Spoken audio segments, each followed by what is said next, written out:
பர்திமேயு சுவிசேஷ ஊழியங்கள் வழங்கும் நற்செய்தி நேரம். தேவ செய்தி பாஸ்டர் ஆர். அகஸ்டின். இந்த நாளில் இன்னொரு மனிதனுடைய கண்ணீரை பார்க்கலாம். ஏசாயா தீர்க்கதரிசியின் புஸ்தகத்தையும் 2 ராஜாக்கள் 20ஆம் அதிகாரத்தையும் உங்களுக்கு எது பக்கமாக இருக்கோ அதை திருப்பிக் கொள்ளுங்க. ஏன்னா 2லையும் ஒரே சம்பவம் எழுதப்பட்டிருக்கிறது. அந்நாட்களில் எசேக்கியா வியாதிப்பட்டான். வியாதிப்பட்ட போது அவனுக்கு ஒரு அறிவிப்பு வந்துச்சு. இன்றைக்கி அவனை போல் நமக்கு அறிவிப்பு வந்தால் நம்ம எத்தனை பேர் தாங்குவோன்னு எனக்கு தெரியாது. உங்கள் வேதத்தை முதல்ல இப்போ உங்களுக்கு முன்னால் வாசிக்க சொல்கிறேன், நீங்களும் திருப்பிக் கொள்ளுங்க. 39ஆம் சங்கீதத்தில் 4வது வசனத்தை, 39ஆம் சங்கீதம் 4வது வசனத்தை எல்லாரும் திருப்பி எடுக்கிறீங்களா? அப்படி எடுக்கிற வரைக்கும் நிலையற்ற வாழ்வின் நிம்மதியே, நிலையற்ற வாழ்வின் நிம்மதியே, நீங்காத பேரின்பமே, ஐயா நீங்காத பேரின்பமே, ஐயா நீங்காத பேரின்பமே, ஆட்கொண்ட தெய்வம் திருப்பாதம் அமர்ந்து ஆறுதல் அடைகின்றே, அமைதி பெறுகின்றே, ஆட்கொண்ட தெய்வம் திருப்பாதம் அமர்ந்து ஆறுதல் அடைகின்றே, அமைதி பெறுகின்றே.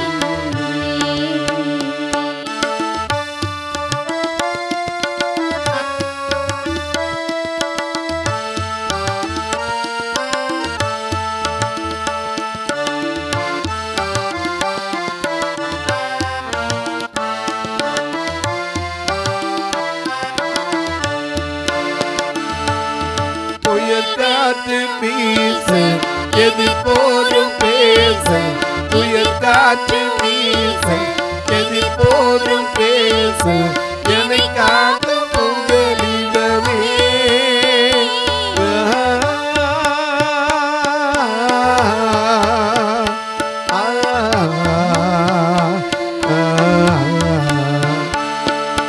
புயல் காற்று வீச எதிர் போரும் பேச, என்னை காக்கும் புகலிடமே, ஐயா என்னை காக்கும் புகலிடமே, ஐயா என்னை காக்கும் புகலிடமே, ஆட்கொண்ட தெய்வம் திருப்பாதம் அமர்ந்து ஆறுதல் அடைகின்றே, அமைதி பெறுகின்றே, ஆட்கொண்ட தெய்வம் திருப்பாதம் அமர்ந்து ஆறுதல் அடைகின்றே, அமைதி பெறுகின்றே.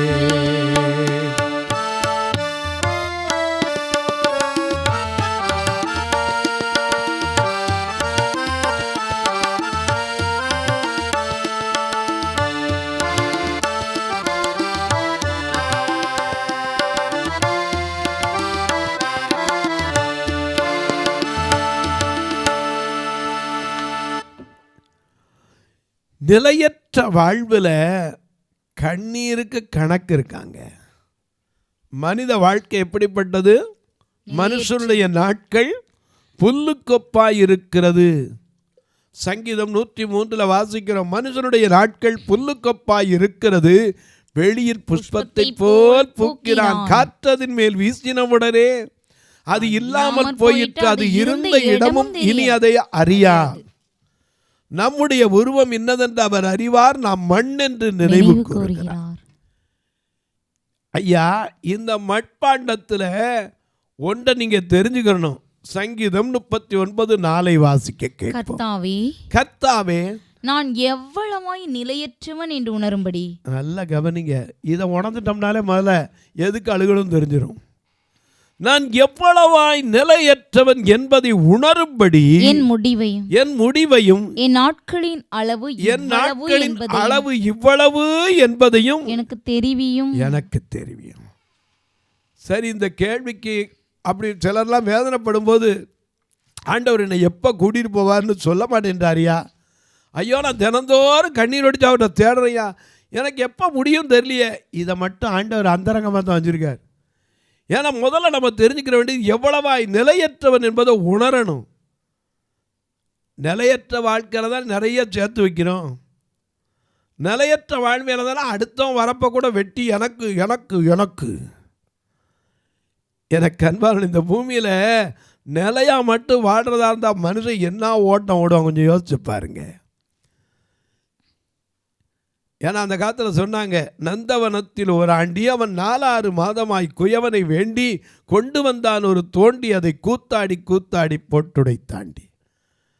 ஏன்னா அந்த காலத்தில் கிராமிய படையில் பாடுவாங்க, நந்தவனத்தில் ஒரு ஆண்டி அவன் 4-6 மாதமாய் குயவனை வேண்டி கொண்டு வந்தான் ஒரு தோண்டி அதை கூத்தாடி கூத்தாடி போட்டுடைத்தாண்டி. நந்தவனத்தில் ஒரு ஆண்டி 4-6 மாதமாய் குயவனை வேண்டி கொண்டு வந்தான் ஒரு தோண்டி அதை கூத்தாடி கூத்தாடி போட்டுடைத்தாண்டி. நந்தவனத்தில் ஓராண்டி. நந்தவனத்தில் ஓராண்டி தாயினுடைய வயிற்றில் நந்தவனத்தில் இருந்த மாதிரி 4-6 + 10 மாதம் குயவனை வேண்டி கொண்டு வந்தான் ஒரு தோண்டி ஒரு பாத்திரம் அதை கூத்தாடி போட்டு உடைச்சிடுறோமே. முதல்ல நிலையற்றது எதுன்னு நமக்கு தெரிஞ்சிருக்கா? நம்முடைய சரீரம் எவ்வளவோ பெரிய பாதுகாப்பு, அதை போடு இதை போட அதை பூசு இதை பூசுறமே. நான் எவ்வளவாய் நிலையற்றவன் என்பதை முதல்ல உணரணும். என்ன இருந்தாலும் சரி, இந்த சரீரம் எங்கேருந்து எடுக்கப்பட்டது? மண்ணு. ஆதியாகமம் 2:8 கர்த்தர் தேவனாகிய கர்த்தர் பூமியின் மண்ணினாலே மனுஷனை உருவாக்கினார், ஜீவ சுவாசத்தை ஊதினார், நாசியில ஊதினார், அவன் ஜீவ ஆத்துமாவானார். யோபு உணர்ந்து சொல்றார் 10:12 எனக்கு ஜீவனை தந்ததும் அல்லாமல் தயவும் பாராட்டினீர், உம்முடைய பராமரிப்பினாலே என் ஆவியை காப்பாற்றினீர். நாம் எவ்வளவு நிலையற்றவன் இதில் கேட்குறோம். நான் எவ்வளவாய் நிலையற்றவன் என்பதை நான் உணரணும் முதல்ல சுவாமி. ரெண்டாவது, என் நாட்களின் முடிவு எப்படி இருக்கணும்? எசேக்கியா ராஜாவுக்கு திடீர்னு முடிவு வந்துருச்சு. அவன் கண்ணீர் விட்டான். ஏசாயா 38 முதல் வசனத்திலிருந்து வாசி. அந்நாட்களில் எசேக்கியா வியாதிப்பட்டு. எசேக்கியா யாரு? தேவன் பேர்ல வைத்த நம்பிக்கையில் அவனை போல ஒருத்தன் கிடையாது. 2 ராஜாக்கள் 18 மிக அழகாய் அவனை குறித்து எழுதப்பட்டிருக்கிறது. 3 வசனத்தை வாசிக்க கேட்போம்.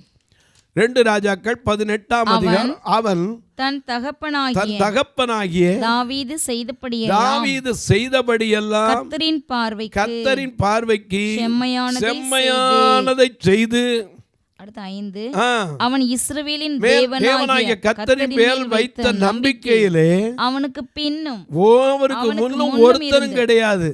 7 வசனம் ஆகையால் கர்த்தர் அவனோடு இருந்தார், அவன் போகிற இடம் எங்கும் அவனுக்கு அனுகூலமாயிற்று.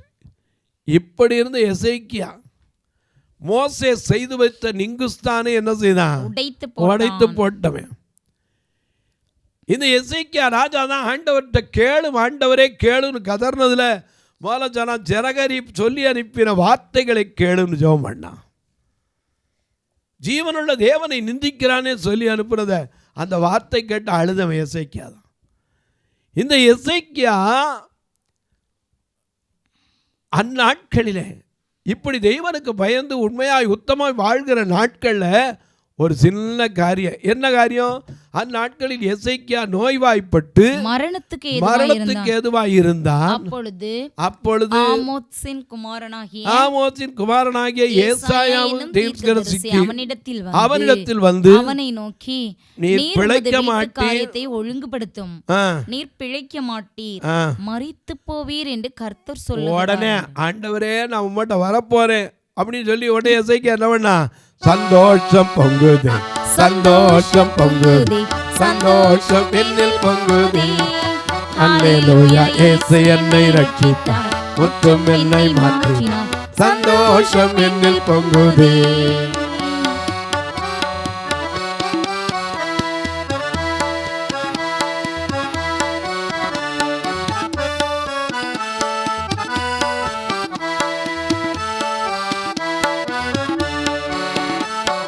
பாவத்தில் ஜீவிப்பவர் பாதாளத்தில் அழிந்திடுவார், ஆபத்தில் ஜீவிப்பவர் பாதாளத்தில் அழிந்திடுவார்.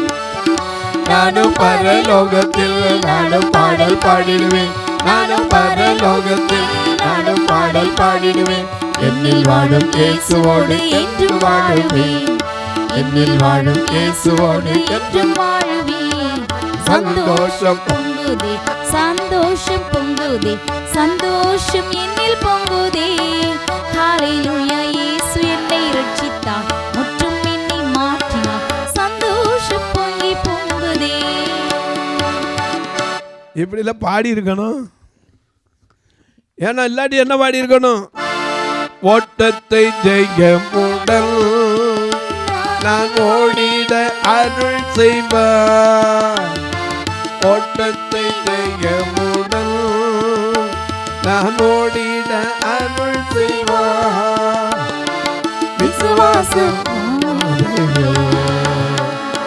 சோகாமல் ஓடிட, விசுவாச பாதையில் சோராமல் ஓடிட, பரலோகமே என் சொந்தமே என்று காண்பினோ, என் இன்ப இயேசுவை நான் என்று காண்பினோ, பரலோகமே என் சொந்தமே என்று காண்பினோ. இன்னைக்கு பரலோகத்தை தேடித்தானே நாம பாடுறோம். காண்கின்ற உலகம் தேடவில்லை, காணாத பரலோகம் நாடுகிறோம். அப்ப ஏன் எசேக்கியா அழுதாரு? விசுவாசம் உள்ளவன் தானே. எவனுக்குனாலும் சரி காலேஜ் முடிய போகும் தெரிஞ்சா புலம்பி தவிக்கிறாங்க. மரணத்தை குறித்த பயமே இருக்கக்கூடாது.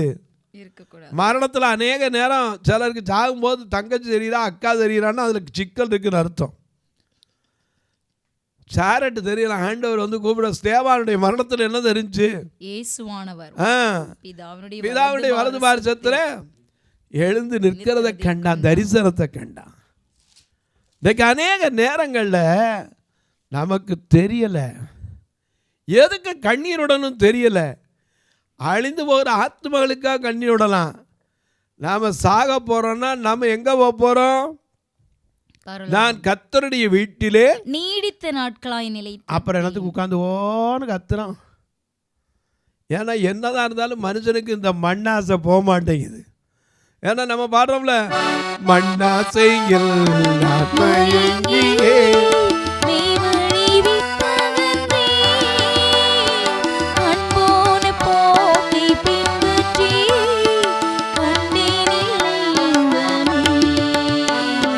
காணாமல் போன பாத்திரம் என்னை தேடி வந்த தெய்வமே, வாழ்நாளெல்லாம் பாதை செல்லும் பாதையில் நடத்திடுமே.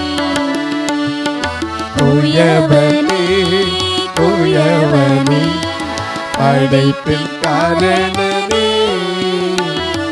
களிமண்ணான என்னையுமே கண்ணோக்கி பார்த்திடுவே.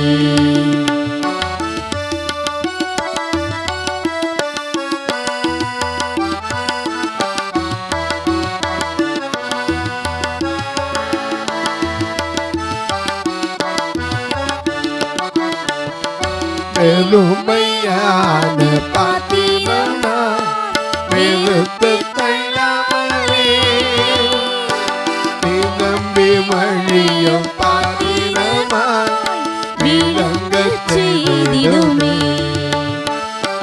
வெறுமையான பாத்திரமா வெறுத்து தள்ளாமலே நீ நம்பி வழியும் பாத்திரமா விளங்கச் செய்திடுமே. வேதத்தில் காணும் பாத்திரமெல்லாம் இயேசுவை போற்றிடுமே. என்னையும் ஆவித பாத்திரமாய் மறைந்து கொள்ளுமே. எனக்கு கண்வாளே, எசேக்கியா ராஜா ஒன்று சாதாரண ஆள் இல்லைங்க. யூதாவின் ராஜாவை போல தேவன் பேரில் வைத்த நம்பிக்கையில் அவனை போல அவனுக்கு முன்னும் கிடையாது பின்னும் கிடையாது. ஆனால் உன் வீட்டுக்காரியத்தை ஒழுங்குபடுத்து, நீ பிழைக்க மாட்ட, மரித்து போவேன்னு உடனே சந்தோஷம் ஆண்டவர் உங்களுடைய ராஜ்யத்துக்கு வர்றதுக்கு எப்போ கூப்பிட்டாலும் நான் ஆயத்தமாக இருக்கேன், பேப்பர் கிளியராக இருக்குன்னு நான் சொன்னேன், எல்லாம் கிளியராக இருக்குன்னு நான் சொன்னால் உடனே சுவர்பரமாக திருப்பிக்கிட்டார் முகத்தை. ஏன்னா மற்றவங்க கண்ணீரை பார்த்து அழுதுட்டா என்ன பிரயோஜனம், இவர் சுவர்பரமாக திரும்பிட்டார், ராஜாவே அழுகிறாரேன்றப்படாதுல்ல. எனக்கு கண்மார்களே, சுவர்புறமாக தன் முகத்தை திருப்பி கொண்டு ஜெபம் பண்ணுறான். என்ன ஜெபம்? கர்த்தாவே, நான் உமக்கு முன்பாக உண்மையும் மன உத்தமமாய் நடந்து உமது பார்வைக்கு நலமானதை செய்தேன் என்பதை நினைத்தருளும் என்று விண்ணப்பம் பண்ணி மிகவும் அழுதான். உடனே அங்கிருந்து பார்த்தாரு, இவனை கொண்டு போய் பரலோகத்தில் வச்சு என்ன பண்றது? இப்படி கத்துறவனை கொண்டு என்ன வச்சுக்கீங்க, இன்னும் கொஞ்ச நாள் இரு. ஏன்னா இந்த பூமியில் எல்லாம் மாயைங்கிறோம். மாயை மாயை எல்லாம் மாயை, மாயை மாயை எல்லாம் மாயை, வானத்திற்கீழே பூமிக்கு மேலே எல்லாம் மாயை, வானத்தின் கீழே பூமிக்கு மேலே எல்லாம் மாயை, மாயை மாயை எல்லாம் மாயைங்கிறோம்.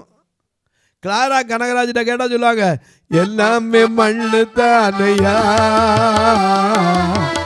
எல்லாமே மாயை தானையா, பூமியின் கீழே நடப்பதுவோ காண்பதுவோ எல்லாமே மண்ணு தானையா, சிந்தித்து பார்த்தா எல்லாமே மாயை தானையா, எல்லாமே மாயை தானையா, எல்லாமே மாயை தானையா, கீழே நடப்பதுவோ காண்பது எல்லாமே மண்ணு தானையா, சிந்தித்து பார்த்தா எல்லாமே மண்ணு தானையா. எல்லாம் மண்ணு தான், மாயை தான். ஆனால் மண்ணாசை மனதில் விட்டுருதா? எசேக்கியாவுக்கு மண்ணாசை. உமக்கு முன்பாக உண்மையாய் உத்தமமாய் உமது பார்வைக்கு நலமானதை செய்தேன் என்பதை நினைத்தருளும் என்று சொல்லி விண்ணப்பம் பண்ணி எசேக்கியா மிகவும் அழுத. ஆண்டவர் பார்த்தாரு, ஏசாயா கூப்பிட்டு இவனை வச்சு பரலோகத்தில் எவ்வளோ பெரிய வீடு கட்டி வச்சாலும் திருப்திப்படுத்த முடியாது, இவனுக்கு எவ்வளோ பெரிய ஸ்தலத்தை கட்டி வச்சாலும் திருப்திப்படுத்த முடியாது. அதனால போய் சொல்லு, உன் கண்ணீரை, உன் விண்ணப்பத்தை கேட்டேன், உன் கண்ணீரை கண்டேன், இதோ உன் நாட்களுடைய 15 வருஷத்தை கூட்டுவேன். இன்னைக்கு அநேக நேரங்கள் இப்படி தான் நான் போய் சேர ரொம்ப இழுத்துட்டு கிடப்பான். ஆண்டவரே எசேக்கியாவை போல 15 வருஷம் கூட்டி கொடுன்னு ஜெபம் பண்ணுவோம். எசேக்கியா கூட்டி கொடுத்த பிறகு நன்றி உள்ளவனாக இருந்தானா? அதே ஏசாயா 39ஆம் அதிகாரத்தில் பாருங்க, பாபிலோன் தேசத்திலேருந்து ஒருத்தன் வாரான், மெராதா பலாதான்னு. அவன் வந்த உடனே இவன் என்னத்தை காட்டியிருக்கணும்? அவர் சுகமாக்கணும். ஐயா, நான் இந்த இடத்துல தான் ஐயா கண்ணீரோடு கிடந்தேன், வியாதியோடு கிடந்தேன், புலம்பீர் கிடந்தேன், பொழைக்க மாட்டேன் நிச்சயிக்கப்பட்டிருந்தேன், அந்த இடத்துல தான் என்னை தூக்கி எடுத்தார் கர்த்தர். ஏன்னா நாம பாடுறோம்ல, பாபசேத்திலே இந்த எல்லையே சுத்தமாக்கி துடைத்தீரே. பாவசேத்திலே விடையல்லையே சுத்தமாக்கி துடைத்தீரே. எந்த உள்ளமே ஆனந்தமாய் மகிழ்ந்தே தினம் பாடிடுவே. எந்த உள்ளமே ஆனந்தமாய் மகிழ்ந்தே தினம் பாடிடுவே. பாடுவே பாடுவே எந்த ஜீவிய காலமெல்லாம் பாடுவே பாடுவே எந்த ஜீவிய காலமெல்லாம். எந்த நாவிலே புது பாடலை நதியோடு நான் பாடிடுவே. எந்த நாவிலே புது பாடலை நதியோடு நான் பாடிடுவே. கிருபை தந்த நம் தேவனை நதியோடு நான் பாடிடுவேன். கிருபை தந்த நம் தேவனை நதியோடு நான் பாடுவே பாடுவே எந்த ஜீவிய காலமெல்லாம். பாடுவே பாடுவே எந்த ஜீவிய காலமெல்லாம்.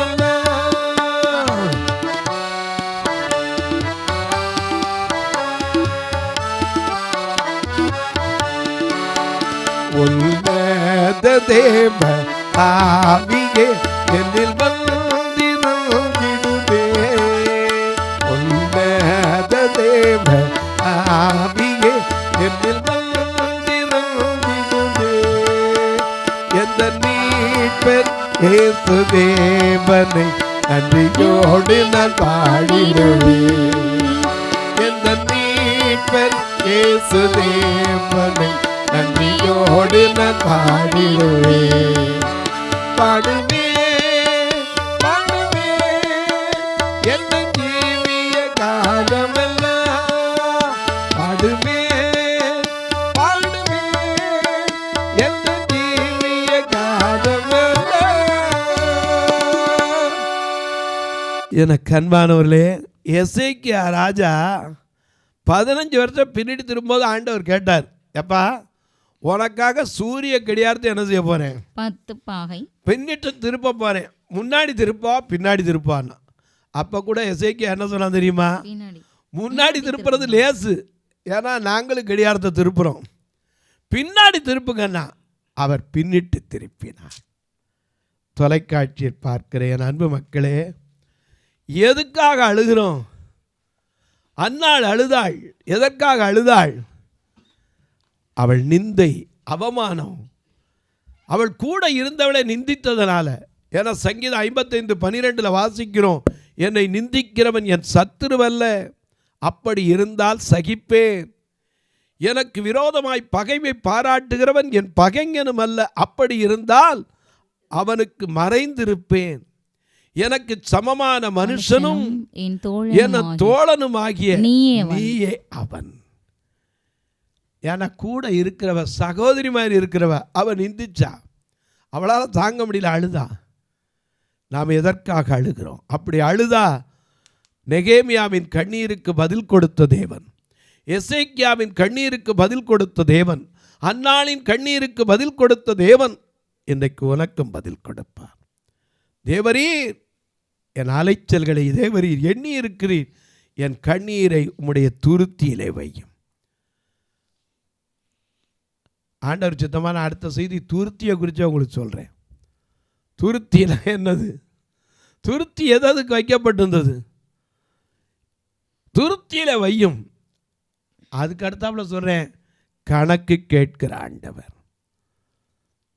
தொலைக்காட்சியில் பார்க்கிற என் அன்பு மக்களே, இந்த நிகழ்ச்சியை நாள்தோறும் பார்க்குறீங்க, கேட்குறீங்க, பரவசம் அடைகிறீங்க. ரொம்ப நல்லது. ஒரு வார்த்தை ஜெபம் பண்ணுறீங்களா? இது தொடர்ந்து வரணும். ஒவ்வொரு நாளும் அதற்கான தொலைக்காட்சி கட்டணங்கள், ரெக்கார்டிங் தேவைகள் 5000 உண்டு. 30 நாள் வரணும்னா பார்த்துக்க, சில மாதம் 31 நாள் வந்தது. ஒவ்வொரு நாளைக்கு ஒவ்வொருத்தர் எழும்பினதுக்காக ஜெபம் பண்ணுங்க. அது மட்டுமல்ல, எங்களுடைய சபை வந்து பாருங்கள், திருநெல்வேலியிலையும் மதுரையிலையும் இருக்குது. வரும்போது ஒரு ஃபோன் பண்ணிட்டு வாங்க, நானே உங்களை கூட்டிகிட்டு வரேன்.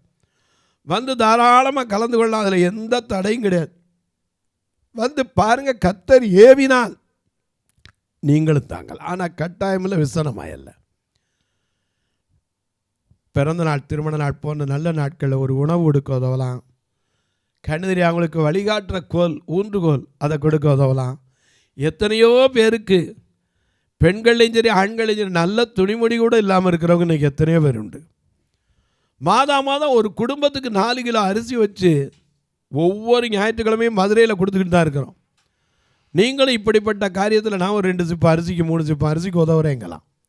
நீங்கள் கேட்கலாம், எங்களுக்கு கொடுக்கறத கண்ணில் காட்டலாம்ல. ஐயா, தர்மம் செய்யும்போது பிறர் காணணுங்கிறது வேதத்தின் சட்டமே இல்லை.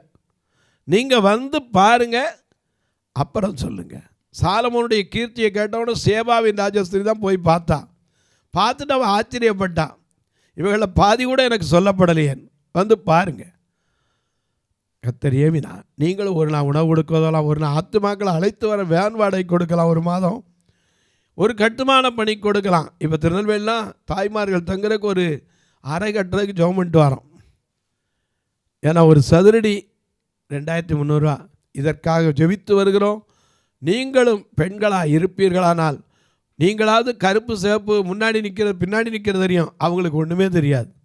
அவர்களை கைவிட்டாலும் அவங்க ரொம்ப சந்தோஷத்தோடு வாழ்வதற்கு நீங்களும் கரம் நீட்ட கர்த்தர் ஏவினால் தாங்கலாம். உங்கள் ஜெபக்காரி எது இருந்தாலும் தாராளமாக காலை 10 மணிலேருந்து 5 மணிக்குள்ளே சொல்லலாம்.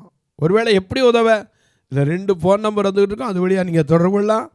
என்னிடத்தில் கேட்டால் இன்னும் அதிகமான விளக்கங்களை சொல்வேன். இப்போ உங்களுக்கு ஜெபிக்கட்டுமா? நல்ல பிதாவே, நன்றியோடு துதிக்கிறேன் சுவாமி. இந்த நாளிலே என் அலைச்சல்களை தேவரீர் எண்ணி இருக்கிறேன். என் கண்ணீரெல்லாம் உம்முடைய துருத்தியிலே வையும். அவைகள் உம்முடைய கணக்கில் அல்லவோ இருக்கிறது என்ற தாவீதின் ஜெபத்தை குறித்து நாங்கள் தியானித்து வருகிறோம். ஆண்டவருடைய கரத்திலிருந்து ஒவ்வொருவருடைய கண்ணீருக்கும் பதில் கிடைக்கட்டும். ஒவ்வொருவருடைய வேதனைக்கும் விடுதலை கிடைக்கட்டும். ஒவ்வொருடைய வியாதியிலிருந்து விடுதலை கிடைக்கட்டும். மனபாரத்திலிருந்து சஞ்சலத்தை ஊற்றி ஜெபித்த அன்னாளைப் போல இந்த மொழிப்பொழுதிலே யார் சஞ்சலத்தை எல்லாம் ஊற்றி ஜெபிக்கிறார்களோ, சஞ்சல வருத்த சோதனை நேரத்தில் தாங்கி நடத்துகிற நாமமாகிய இயேசுவின் நாமத்தினாலே உடைய இருதயத்தின் பாரங்கள் மாறட்டும். வானத்திற்கும் பூமிக்கும் சகல அதிகாரம் கொண்டு இயேசுவின் நாமத்தில் இந்த நாள், பிறந்த நாள், திருமண நாளை நினைவு கூறுகிற தங்களுக்கு அன்பான இழந்து தவிக்கிற ஆறுதலற்ற மக்களுக்கும் ஆறுதலை கொடும். இயேசு கிறிஸ்துவின் ஈடு இணையற்ற வல்லமையுள்ள நாமத்தில் ஜெபிக்கிறேன் நல்ல பிதாவே, ஆமென், ஆமென். சபை ஆராதனை ஞாயிறு காலை 10 மணி முதல் 12 மணி வரை. இடம் பர்திமேயு சுவிசேஷ ஆலயம், அன்னை சத்யா நகர், இளமனூர் அஞ்சல், சக்கிமங்கலம் வழி, மதுரை மாவட்டம். பின்கோட் 625201 மற்றும் பர்திமேயு சுவிசேஷ ஜெப வீடு, plot number 107, Eden garden, Muthur, Tirunelveli. Pin code 627011. சிறப்பு உபவாச கூட்டம் ஒவ்வொரு மாதமும் 2வது சனிக்கிழமை காலை 10 மணி முதல் 1 மணி வரை நாகர்கோவில் YMCA ஹாலில் வைத்து நடைபெறுகிறது. மற்றும் ஒவ்வொரு மாதமும் 4வது சனிக்கிழமை காலை 10 மணி முதல் 1 மணி வரை திருநெல்வேலி புதிய பேருந்து நிலையம் அருகில் உள்ள கிரேஸ் ஹாலில் வைத்து நடைபெறுகிறது. எங்கள் எல்லா ஆராதனைகளிலும் கலந்து கொண்டு தேவனை மகிமைப்படுத்த அன்பாய் அழைக்கிறோம். உங்கள் உதாரத்துவமான காணிக்கைகளினால் இவ்வூழியத்தை தாங்க விரும்பினால் R. Augustine, account number 5021364331, IFSC code IDIB 000B066, Indian bank, BP Kulam, Madurai. GPay number 9842181917, BGM ministries மற்றும் 9442559772, பிளைண்ட் மினிஸ்ட்ரீஸ் அகஸ்டின். உங்கள் தொடர்புக்கு பாஸ்டர் R. அகஸ்டின், பர்திமேயு சுவிசேஷ ஊழியங்கள், நாகமலை, புதுக்கோட்டை, மதுரை 625019. தொலைபேசி எண்கள் 9842181917 மற்றும் 9442559772. கர்த்தர் தாமே உங்களை ஆசீர்வதிப்பாராக.